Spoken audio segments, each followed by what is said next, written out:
The challenge behind the Gunslinger Standoff Tournament is interesting because it will call for players to bring everything back to their roots.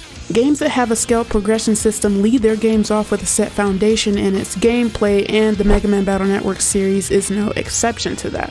You can tell when this set foundation is strong and done well when you see that what it introduces is applicable from the very start of the game to its very end. When talking about Mega Man Battle Network 6, they give you almost every tool for almost every mechanic in the very beginning of the game, and in such a way that clues the player into how the game operates even if a tutorial wasn't used, with mechanics like the emotion counter window being the exception.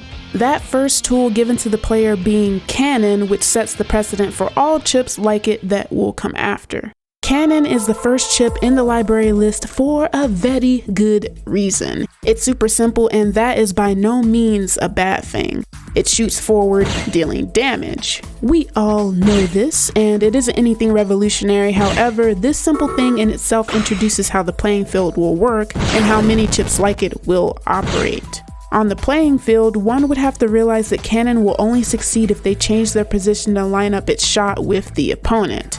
They would also find that the chip operates with unlimited range in their current row, so they do not have to be close to their opponent for it to land. Again, we all know this, so whoop-de-doo, right?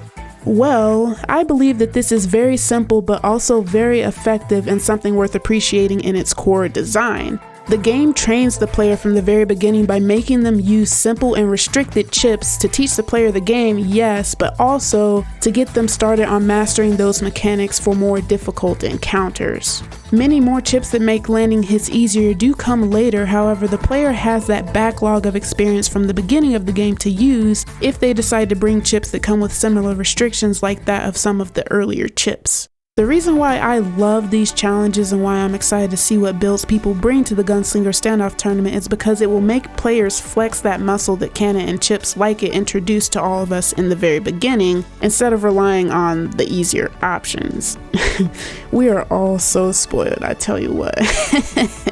But I wonder who will actually bring Cannon as a part of their builds. Probably no one, but who knows? Also, if you've forgotten, the tournament is this coming Saturday, so if you're interested, use the link in the description to sign up to the bracket. You don't need a build ready to sign up, so if you are interested, please go ahead and do so that I can gauge interest, because the more people that join, the more prizes I can add. Now, alongside Cannon, there are 5 of these foundation chips that Mega Man Battle Network 6 uses, and the one I'll be talking about next time is Airshot. Take care of yourselves and each other. Bye.